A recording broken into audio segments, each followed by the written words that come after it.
tuliingia hapa asubuhi mwendo saa 2 na vile tuangalia amedestroy maklasa yote kila kitu, na tunaomba tu ama serikali atusaidie, wakuje wote walimu na serikali ikuje kuona hii shule watafanya nini, na hii watoto wako ya form 4 wataenda wapi, na wataka fanya mtihani watafanyia wapi.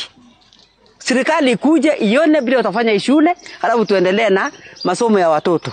Na tuliitwa tangu asubuhi, sasa tumerudishwa tena. Litein, ile sura ya Litein sio kama ile ya zamani.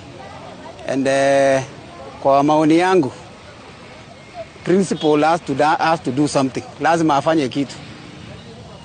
All these problems yenye tumeona inaanza kwake. Na tunashindwa saa hii, tumefunga virago, tunarudi nyumbani.